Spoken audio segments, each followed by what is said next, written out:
On the show, in Wheelspin, we ride the Kawasaki Ninja 1000. On the launchpad, we have a look at the Tata Motors racing truck, the Prima for this year. And on the launchpad, we have a look as Mercedes-Benz India launches its latest, the CLA. And Tata Motors announces the prices for its latest hatchback, the Bolt. And in the best of luxury driving, we drive the Mercedes-Benz E350 CDI to Little Run of Kutch.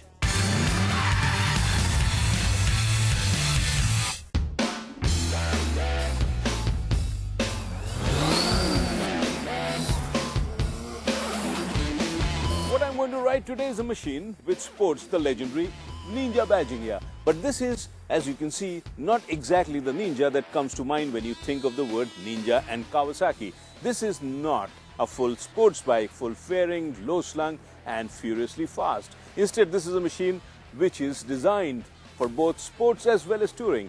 A sports tourer in short, a bike which is raised with a higher ground clearance, more upright riding position, and of course you can, as the positioning proposes, ride long distance very comfortably.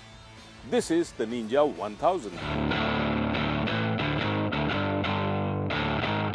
The Ninja name needs no introduction for any serious biker, and over the years the Ninja has only evolved, and in the process bringing the very best of technology, design and riding ergonomics for the rider. And the range too has grown to include machines which are different from the initial Ninja, which were bred for some serious speeds and cutting-edge performance.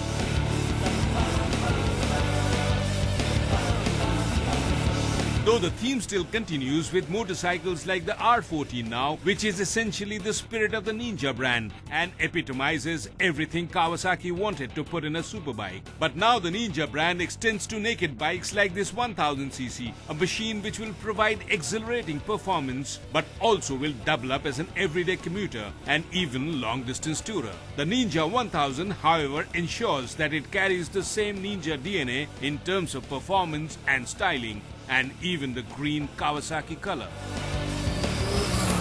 The power for this Ninja comes from this inline 4-cylinder double overhead cam engine which displaces exactly 1043cc and produces 142 brake horsepower as peak power and a very healthy 111 Newton meters of torque. And the engine is bolted onto a very light aluminum chassis which translates into a very nice power to weight ratio. But the best part about riding this machine are these twin exhausts. Every time you rip open the throttle, what you hear in true Japanese superbike tradition, a banshee-like wail. And this is something which makes the driving experience so very enjoyable.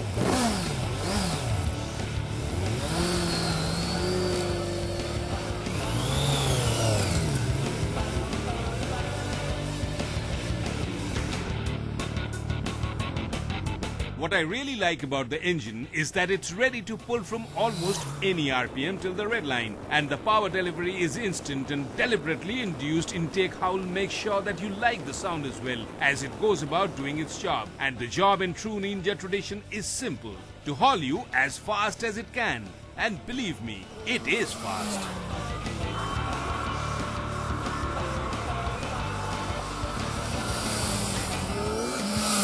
As I told you earlier, this is one machine which is really easy to ride. The handlebars are raised and it's easy to grab, so you don't have to really lean forward. In fact, you have a much more upright riding position, plus the seats are well padded. So what this means is that long hours of highway riding without any fatigue. It's a really enjoyable bike to ride. This machine also comes with traction control, ABS and different riding modes. Depending on your skill as a rider, you can set the power. You can have the full or you can cut it down to low. And in terms of traction control, there are 3 modes depending on the surface you are riding. If you want the full one on and you want to ride it like a sports bike, you switch it on to 1, or you can get down to mode 3, which is meant more for slippery conditions and to make sure that the bike grips properly.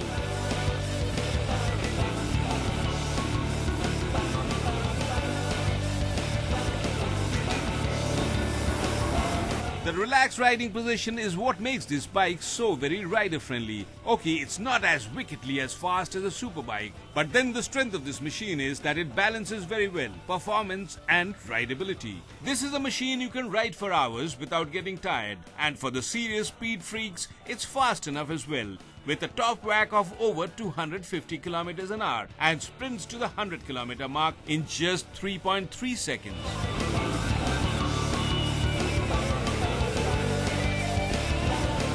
The instrumentation here is a combination of analog and digital. While you get the speed readouts in digital, which is very easy to read even if you're riding at high speeds, plus all the level settings are in digital. What you get is an analog tachometer. But what I miss in this is the gear shift indicator. I wish they had given a gear shift indicator as well to tell you which gear you are riding in. But one good thing is this windscreen. This is actually adjustable in terms of the rake. Depending on the speeds you are going at and the amount of deflection you want, you can change the angle. And that's a rather handy thing.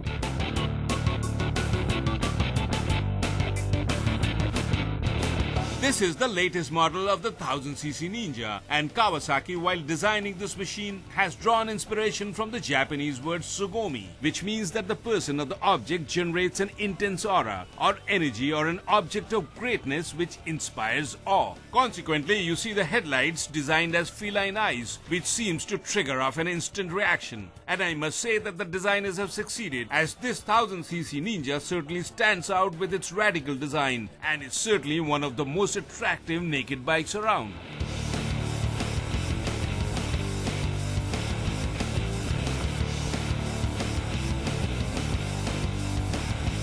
Within the Kawasaki stable, there are several machines which sport the Ninja brand name. But if you don't want a full-fledged sports bike, then I think you should only have a look at this one, because this is the biggest and the most powerful one. But unfortunately, the competition for this comes from its own sibling, the smaller 800cc, which is similarly styled, but is priced at rupees 5 lakhs less than this one. And a lot of people think that that's better value for money. But what I can tell you is that this is a machine which is much more complete, although only 200cc is more, but it's a lot more powerful, lot more better looking and a more wholesome bike. The price difference is because the 800cc is imported from Thailand and this comes from Japan.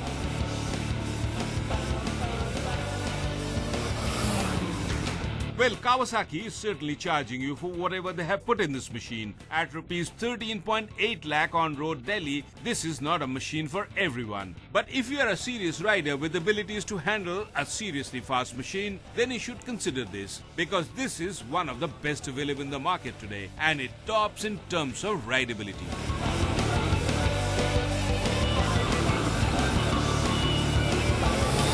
If some of you out there who like sports bike, but what you don't like in a sports bike is the low crouch riding position, then I must tell you should have a look at this one, because this is one bike which has corrected all this very well. In fact, this is a bike which is extremely easy to ride with a nice upright riding position.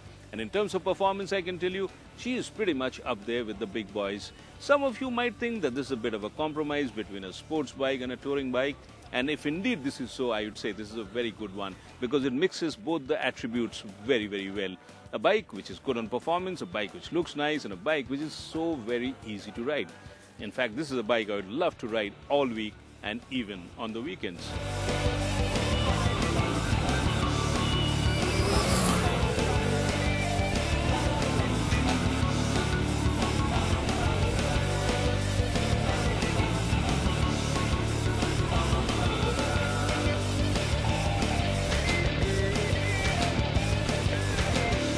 Coming up next, on the launchpad, we have a look at the Tata Motors racing truck, the Prima for this year. And on the launchpad, we have a look as Mercedes-Benz India launches its latest, the CLA. And Tata Motors announces the prices for its latest hatchback, the Bolt.